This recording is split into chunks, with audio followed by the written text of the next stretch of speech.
So we've been going through this series for the last couple of weeks now. This will actually be our last week on this series called Unbelievable. And it's been a little bit of a sermon/history lesson. We've been really looking deeply into the culture of that day when the church first appeared, when the Christianity kind of first came online. What was that world like? What kind of world did it come into? And we've discussed the fact that Christianity was born in a world full of religion. I mean, it was packed with religion, all kinds of gods. There wasn't a part of life that was ever untouched by ritual or sacrifice or some version of worship. And everybody worshiped every god. And the thing about it was there was no sense of superiority, right? Everybody's God was equal. Everybody's God was expected to be worshiped. All gods were kind of on the level playing field. All were deemed worthy of reverence. But here's the thing. If you denied a god their worship, if you did not bring a sacrifice to a god, that was the same as denying that god's reality. And in that world, that was deemed something that was very, very dangerous. Like if you didn't worship a god correctly or appropriately, or you didn't bring a sacrifice that was worthy of that god, then that god could become angry at you and really make you miserable, right? And so there were all kinds of different gods that were assigned to different parts of life. There was the gods of the households and the gods of the nation and the gods of the cities and gods of the weather and the gods of love, and there were the gods of your profession, right? And so if you did not worship those gods appropriately, they could really cause some pain in your life on all these different areas of your life. And but that's the thing that Christians couldn't do. When Christianity first appeared, that was their line in the sand. They refused to worship any other god other than Jesus. And it was not out of a sense of superiority. They really genuinely did it out of a sense of gratitude and love and affection because they found a God, right, who loved them so much that he died for them. A God that was active and interested and involved in their life and wanted to know them. They got a relationship with, and they found this God that just came after them, that pursued them. And out of their love for that God, they just, we cannot worship any other God, because to them it was being unfaithful. So their faithfulness to God was really born out of his faithfulness to them. But the problem is that people looked at them, and that wasn't just bizarre, that was considered to be dangerous. That was a destabilizing force in the world. I've quoted this before, but let me read it to you again. This is kind of how the world looked at Christians at that time, and why the world saw Christians as being so dangerous. One critic writes, "If masses of people will follow the Christians in their madness, this will provoke the wrath of the gods, and the social and political order would fall into anarchy and chaos." Right? If more people become Christian, then the gods are going to be offended, and then they are just going to unleash their wrath upon us. And so we cannot allow this to continue. So Christians weren't just bizarre, they weren't just odd, they weren't just different, they were dangerous, and they were opposed as being dangerous. They intense opposition to Christianity and to Christians. I came across a document, really interesting. It was a debate between a Christian and a pagan. And the pagan's name was Cecilius, and the Christian's name was Octavius, and they wrote this down, and it occurred in the Roman port city of Ostia. I think it was probably in the 2nd century is what they decided. And you get a really clear picture of what unbelievers thought about Christians and how Christians then responded to their attacks. Now, it's a kind of a long debate, and they cover several different topics, and I'm going to refer to it again a little later, but there's a lot more that it discusses. But this gives us a pretty good picture of what life was like and how Christians were thought of and how they were talked about and how Christians responded. Cecilius writes, or he says, "Why can you not see what is so clear to everyone? Your lack of patriotism has caused us all grief and suffering." Okay, that's so interesting to me that we're talking today about patriotism and even Christian nationalism and all of these things and the debate that's raging even among Christians today.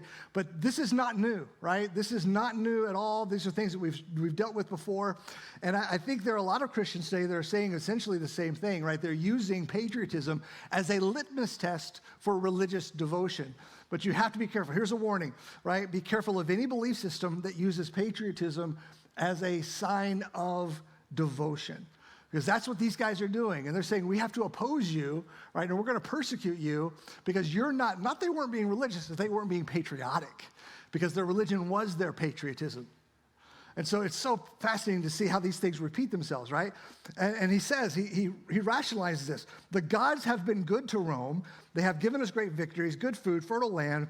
That is why we must appease them and rid ourselves of you atheists. Remember, the Christians, it wasn't that they didn't worship a god. They only worshiped one God, but because they only worshiped one God, they were given the label of atheists. And so as atheists, they were considered dangerous. And then he concludes with these words. He says, you are no more than criminals and must be dealt with as such. Okay? That's where this is coming from. That's the general sentiment of the day towards Christians. Now, listen to how Octavius, the Christian, responds. Oh, yes, he says. We have heard that before too many times. As one of our fathers wrote, if the Tiber, which is a river there, in Rome, if the Tiber overflows its walls, if the Nile does not rise to the fields, if the sky does not move, or the earth does, talking about earthquakes, if there is famine or if there is plague, the cry is at once the Christian to the lion, right? They're blaming everything on Christians. Like if anything goes wrong in the world, it's because the gods are angry because the Christians are being allowed to exist, to continue just to worship their one God. So again, the point is Christians weren't just odd or bizarre. They were at odds with their society, with their culture. And they were viewed as the enemy. They were dangerous and destabilizing. And so because of that, people felt completely empowered just to persecute and to oppress them and to make life miserable in general for all Christians. And so here we have Christianity is living through a period right when it first comes online, right when it first appears. This is the period of time. It is the most dangerous. It's the most deadly. It's the most costly time to be a Christian. Yet, paradoxically, right, this is the time when Christianity explodes.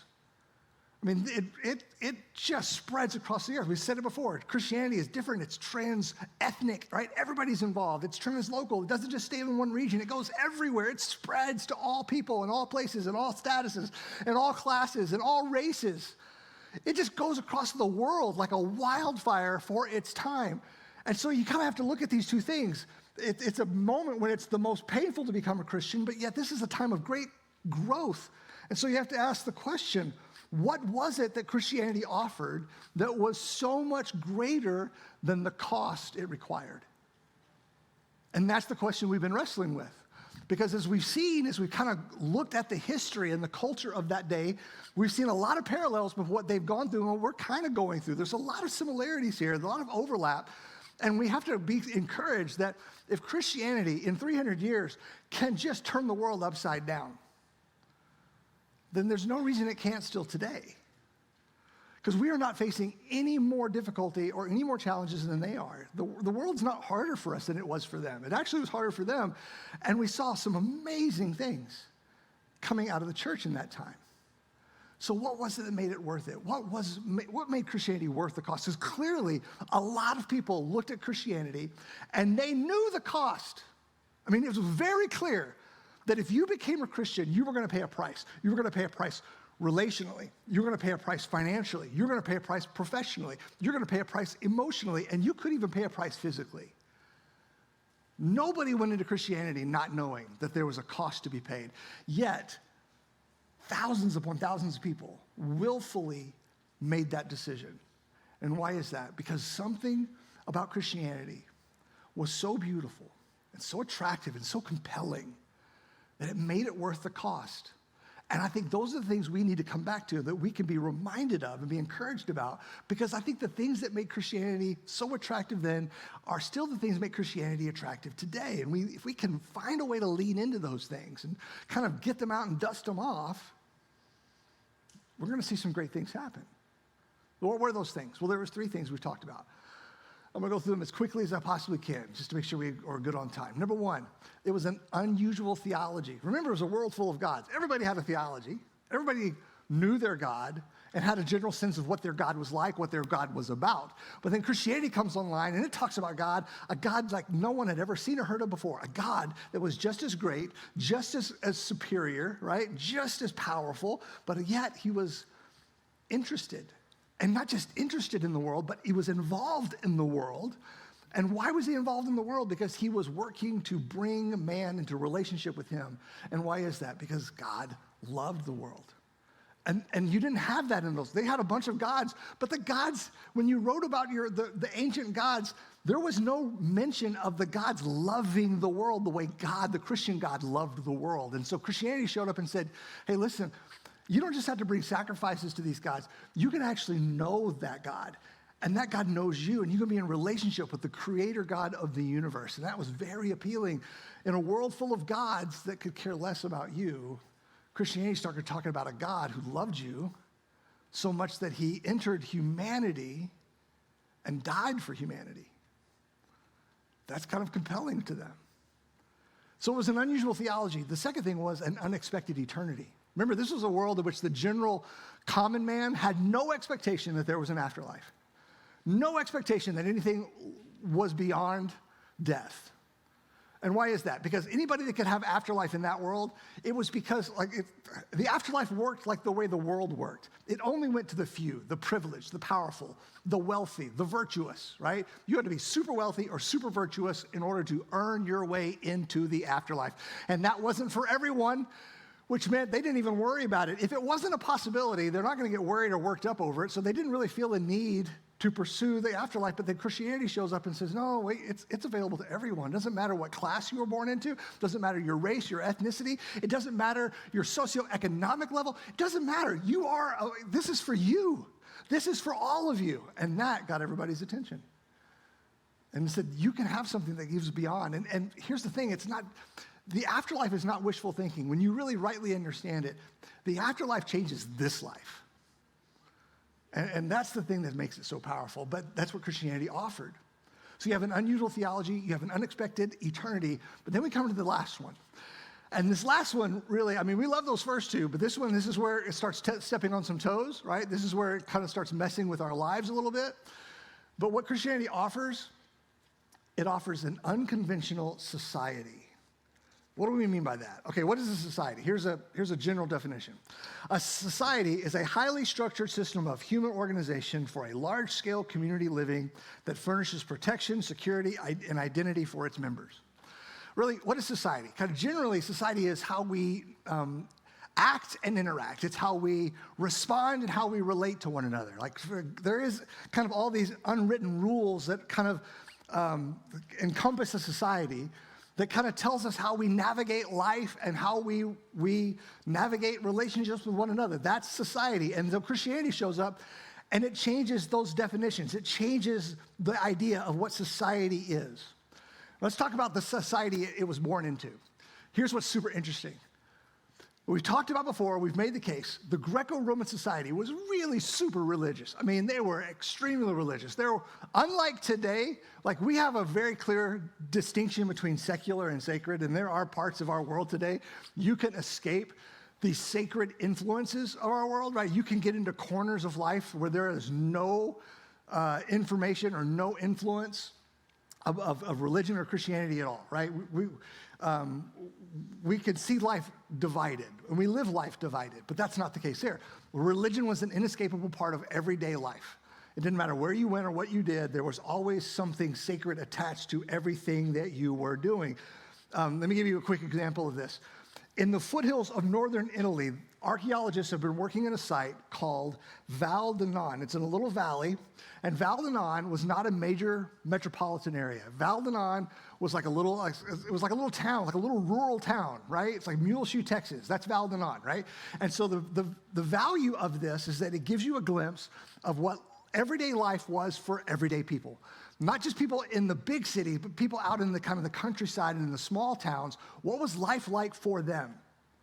Now, what's interesting is you've got a little bitty town like Val di Non with not a lot of people, but what archaeologists have noticed is just how many gods had inscriptions and altars and places of worship in this tiny little town. They found and have uncovered altars and inscriptions dedicated to the gods Jupiter, Minerva, Apollo, Saturn, Mercury, Mars, Venus, Diana, Luna, Hercules, Mithras, Isis, and even a local god named Duca Vavius.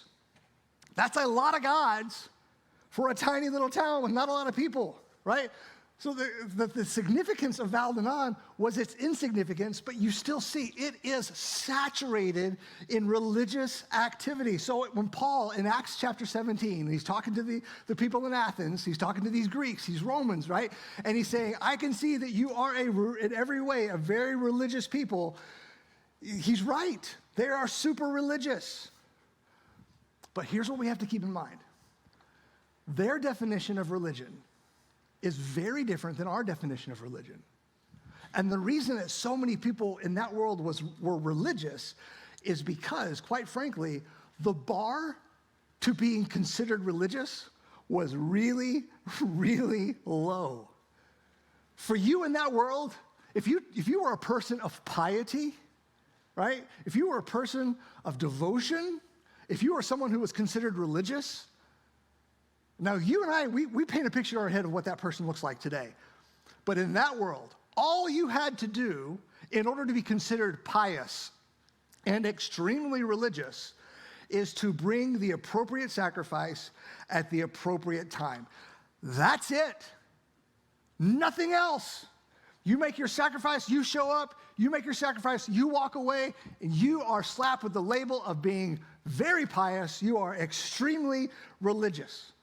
Here's what's super interesting. As much as they were very religious, Roman religion had zero, really, to say about all the things we think make someone religious, right?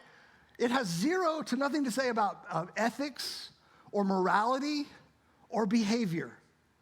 The Roman religions just said, as long as you offered a suitable sacrifice to the gods at a suitable time, you were fine. That's it. That's all you had to do. There were no other demands. There were no other expectations. So those gods weren't really concerned. They weren't really concerned with how you raised your kids or how you treated your wife or how you conducted your business. The pagan religions of the Roman world, they did not promote honesty. They didn't encourage integrity. They didn't teach humility. They didn't expect generosity. And they sure didn't promote any level of chastity. There was nothing that the Roman religions and the Roman gods said or did or expected when it came to your life, the things you did, how you behaved. Just as long as you brought your sacrifice, the Roman gods stayed out of your personal and relational, financial and professional and sexual lives. But the Christians showed up. And Christianity changed all that. Christianity gave its followers a new way of seeing themselves, how they identified themselves, and a new way of seeing everyone else. And the biggest part of that was that we all saw ourselves and we saw everyone else as an image bearer. We were all created in the image of God, which meant we dealt with one another differently because we all had an inherent dignity.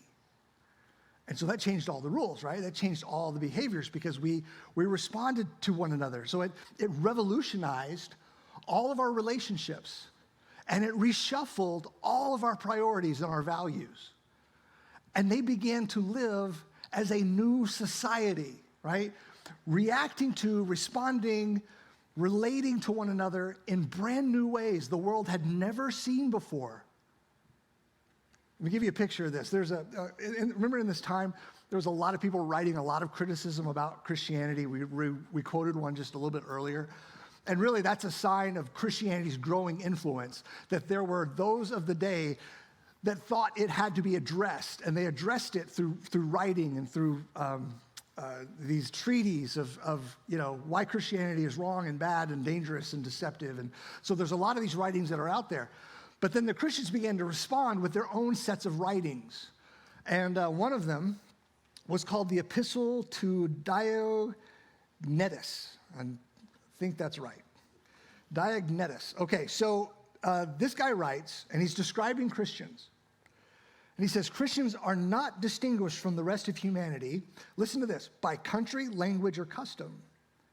They follow the local customs in dress and food and in other aspects of life, yet they also demonstrate the remarkable and admittedly unusual character of their own citizenship.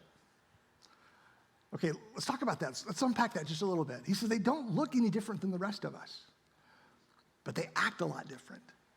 See, you want a trait of man-made religion, right? Which is a lot of these religions. Everything other than Christianity is really man-made. How do you know the difference? A man-made religion is always man working for his own salvation, because in the end, even though you talk about God, man is still the hero, right? If I can earn my own salvation through my devotion or my sacrifice or my worship, right? That's a man-made religion. Man-made religions often love to play dress up. And what I mean by that is this: they wear a certain uniform, if you will, right? They project their religion externally. They wear their religion literally, because they only will dress in certain ways. They will only eat certain things. They'll only do certain. So there's a lot of things at which they outwardly project their righteousness. They outwardly project their moral superiority because of the things they wear and things that that they'll cover themselves with, right? So it's always like them playing dress up, right? But grace-based religion never feels the need to put on a uniform. And what he is saying here, what he's drawing out, the conclusion he's making is they're not different in how they look, but they are very different in how they live. They're very different in how they behave. And there's a lot of ways we could talk about how they were different. They had a sexual ethic that no one else had, right? And we can unpack that, right? And there's a lot to go there. And that's something that we have gotten way flexible on in our world. And we could spend a lot of time there, right? They could talk about how they are treating one another, right? There's a lot of different categories we could dive into. We don't have time to dive into all those different categories in which this thing fleshed itself out in reality every single day for these early Christians. But let me just kind of put it all under the umbrella, one umbrella, because whatever it was that you did, however you lived in that world as a Christian, right? Your difference, the reason you were different, was driven out of the way you loved. That's what, if you peel it all back, how you lived was determined by what and how you loved. And so these Christians, right, that's the kind of the umbrella that all of their behaviors and all of their relationships and all of their responses and actions and interactions and reactions, right, that Christianity changed all of that. And where did it come from? It's all under the umbrella of how they loved. So when we talk about how they loved, well, what do we mean? Two characteristics of their love: how they loved one another and how they loved everyone else. So going back to that debate that was so fascinating, right? Real quick, that debate, Cecilius writes, "We also hear that you meet in secret, even before sunrise. And the gross immorality that we hear goes on in those places is repulsive, especially the incest." You got a lot of Christians meeting together a lot of times, and they're talking a lot about how they love one another, how they care for one another. And they see these people kind of disappearing behind these closed doors, and their imaginations go wild about what's going on in private. What are they doing? If they're loving each other so publicly, what are they doing in private? And they are just getting raked through the mud. And so he is implying the worst kinds of immorality. And so Octavius responds, "If you came to one of our meetings, you would find out that the lovemaking and the intimacy you are so quick to imagine is of a totally different nature." He says, "We meet before sunrise because we are working people. We have jobs to go to," right? I love that. That's why we meet when we meet. We got to go to work. They're normal. They're everyday people, salt of the earth. And he says, "We do not just meet in secret, but we do this because we have no temples or synagogues, so we use someone's home which has enough room." There's answers for all this. Like, there's a reason we do it this way. Then he says this. He says, "We call one another brother and sister and pledge to love one another because that is what our Lord commanded us to do. We greet one another and bless one another with a holy kiss, not out of lust, but out of genuine love and concern for one another." He says, if you were to come and see that we demand the highest standards of morality among all those who join us. He's saying this, like, what they're showing, what they are demonstrating is a level of love and care, of intimacy and concern for people who were outside of your family unit. The family unit was the way you survived. And you were generous and you showed care and concern and love for those people in your family. That was completely acceptable. That was totally natural. It was unheard of to offer the same level of care and concern and generosity to people who were not a part of your immediate family. And we've said this before, when the Christians called one another brother and sister, they don't do it for the same reason you and I do today. They don't do it because they forgot each other's name. They do it because they genuinely looked at each other as a new kind of family. A family that just broke down every wall of class and ethnicity and socioeconomic dividers, right? And they came together and cared for and loved one another, and it got the world's attention. And Octavius said, we're just doing what Jesus told us to do. And he's referring directly back to John chapter 13 when Jesus says, a new command I give you, love one another. Now remember, that's not a new command at all, but what was new about the command was the quality of the love that he established. Love one another. How are we to love each other? And Jesus says, as I have loved you, so you must love one another. How did Jesus love us? He sacrificed himself for us. He gave himself for us. He came to serve us. And that's how we are to love one another. And that got the world's attention. Jesus shows up and says, love one another. And he doesn't pin that command on his authority. He doesn't say, you have to love one another because I said so. He doesn't say love one another because I told you to. He doesn't say you have to love one another because I'm God and you're not. He says love one another as I have loved you. He pins the command not on his authority over us, but he tethers it to his affection for us. That's a radical kind of self-giving, self-sacrificing love that the world had never seen before, and it made them absolutely distinct. And Paul summarizes this. He says, for Christ Jesus, in neither circumcision or uncircumcision has any value. Like as a Christian, what is he saying? The things that we used to look to on the outside as signs of devotion, right? Those things that we used to do on the outside as evidence of our religion, that doesn't matter anymore. What matters is faith expressing itself through love. Your faith is not expressed just through how you dress up and what you pretend to be or do. Your faith is expressed through something you can't fake. It's your love. And God demonstrated his love for humanity. Remember, where does this come from? Go all the way back, right? All the way back to an unusual theology. It comes from a God who loves. And why do we love? Because God demonstrated his love for us. That's what this is coming out of. And Tim Keller says it this way: the Christian church is to be a new society which the world can see exhibited, what family and business practices and race relations and all of life can be under the kingship of Jesus Christ. And it changed how they approached everything. How they loved changed how they approached their relationships, their professions, their marriages, their parenting. It changed how they saw and looked at sex and racism and favoritism and justice. It all falls under the umbrella of faith expressing itself through love. And so it got the world's attention, seeing how they loved one another. But it also got their attention to see how they loved everyone else, because they didn't just keep this love to themselves. This was not a love that was only extended to those who were in their club. It was given to everyone, because all people, as they now saw it, even the unbeliever, bore the image of God and still deserved to be treated with love and dignity. And what did that look like? Back to that epistle of Diognetus, he writes this. He says, though dishonored and slandered and insulted, though cursed, the Christians in return bless. They offer respect when they are unjustly punished. They rejoice as though they have been brought to life. They are hated and they are wronged. Christians love those, look at this, guys. Christians love those who hate them.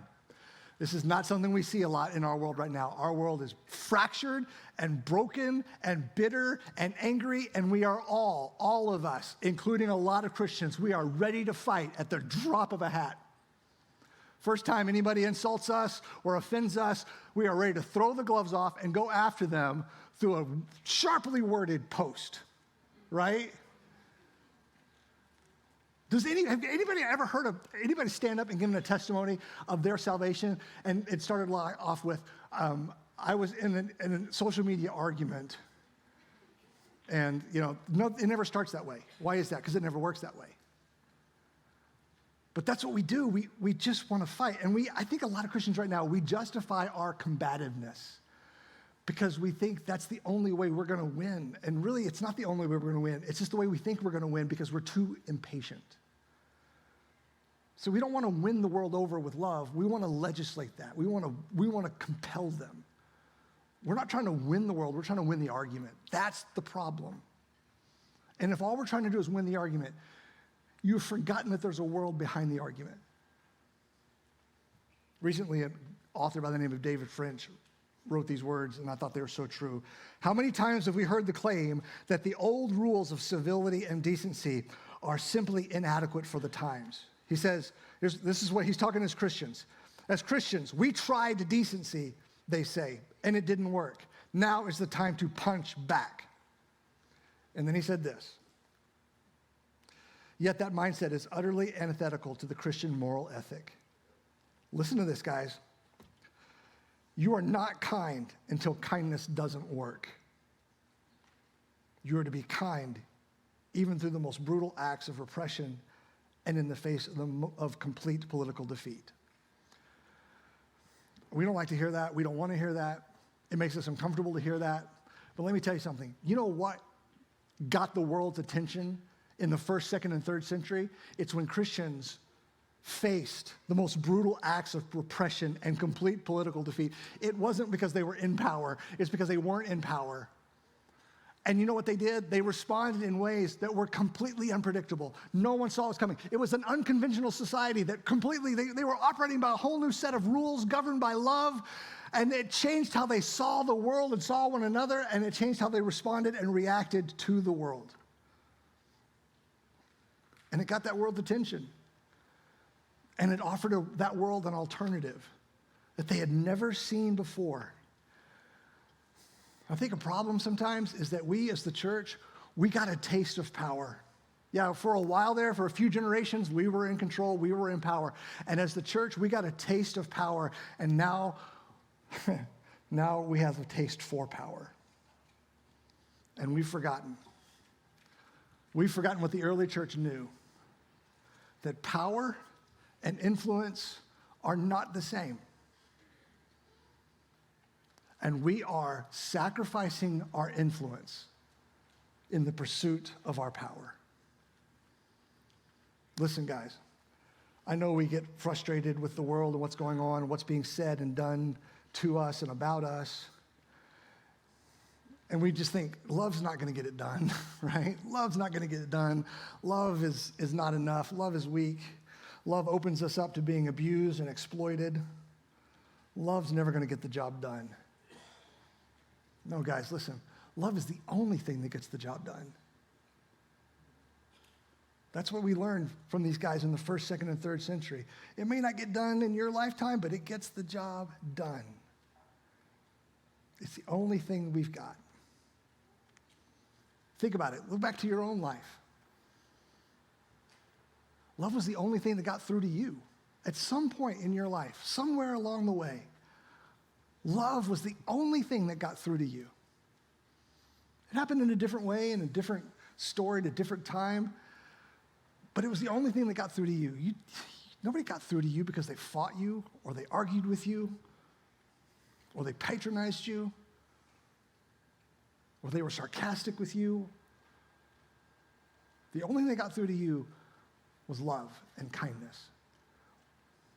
Why have we abandoned it? When we know, and we, through experience, we know it's the only thing that works. How do we get back there? Real quick. Did you know that the term Christian emerged about 10 years after Jesus? And it first emerged about 300 miles from Jerusalem in a place called Antioch. And here's what's interesting. Before that time, there were no labels for people of different religions. Do you know that? If you look back in history, you didn't walk around going, hey, I'm a Zeusian. You know? You didn't talk about being a Jupiterian, right? You didn't complain about the the Mercurites and the fact that they get to lunch before you do, right? You didn't do that. Nobody had a religious title. And so what you have here is you have this emergence of this term, Christian. And it wasn't a religious title, it's a political title, actually. It's a political phrase. Because what was a Christian? A Christian was someone in that world who did not change their religion. It was someone who changed their allegiance. See, because in that world, your allegiance was not really to Zeus or to Jupiter or to Isis. It wasn't word to any of those gods. Your allegiance was to Caesar, was to the emperor. And a Christian said, no, my allegiance and my allegiance alone is to Jesus. And what it was Christians became people who didn't just believe in Jesus intellectually. They began to be people who followed Jesus literally because they saw him and elevated him to the position of their king. So it was a statement of allegiance. It was a statement of submission. I am a Christian. And you still look back to the early church, they paid their taxes, they prayed for their leaders. They wanted the success and the flourishing of their communities and their cities and their governments. But they did so only by pursuing Jesus as king. And how do we come back to this? We have to identify ourselves as that again. And here's what we've got. We've got a lot of people in the church today who are believers in Jesus, right? Intellectually have acknowledged who Jesus is. But we don't have as many followers of Jesus who have placed their lives under the kingship of Jesus. That's a different thing entirely. That's the thing that we have to reclaim. And I think when we become true followers of Jesus, not just believers in Jesus, followers of Jesus, ruled by an ethic, driven by love, that's when we get world's attention. But right now, what are we doing? We're just acting like everybody else. In so many of our behaviors, and so many of our lifestyles, and so many of our choices, and so much of how we interact and react to one another, we are acting just like everyone else. We are utterly predictable. But that's not how it should be. That's not what got the world's attention 2,000 years ago, and it won't get the world's attention today. I'm going to ask you just for a moment as we close, just to bow your heads with me. What do we do with this? Let's take a moment of reflection. Let's just take a moment and try to put some skin on this. Where do we go from here? Well, there are two kinds of people in this room. Some of you are Christians. You came here with a faith in Christ. You need a place, you need an outlet in order to love and to be loved by your brothers and sisters. You need a deeper connection than just Sunday morning worship. You need a growth group. You need community. You need relationship. You need friendship. You need brothers and sisters. You are hungry for it. You don't even know it. You're desperate for it. You may not even realize it. You've got to give it a try. A lot of our growth groups are just getting kicked off again. Just make a pledge next week. Come an hour early, stay an hour later. It doesn't matter. Just try a group. Just get in. Because you need a place to know and be known. You need a place where you can offer and receive love, like we're talking about today. You need a place in which to discover and to learn how to live in this new society. And some of us today, though, we came here and we're just here investigating, here just looking, kind of kicking the tires of Christianity. And you might have been what I talked about before. You might be someone who is an intellectual believer in Jesus, but you are not someone who is a follower of Jesus. And what you need to do is take that final step, that last little step of putting your life underneath his authority. What does that look like? What does that mean? It's a great question that deserves a conversation. Stop by the Next Step station or fill out the card and drop it in the box and check the appropriate response, and we will reach out to you and we will have that conversation this week. Father God, give us the courage and the strength of the stamina that it'll take to love the world the way it needs to be loved, to live as an unconventional society with a different set of priorities, a different set of values that changes our relationships, changes our responses, our reactions to one another. God, just graft us back into your love so we can be people who know how to extend and offer love in very real ways.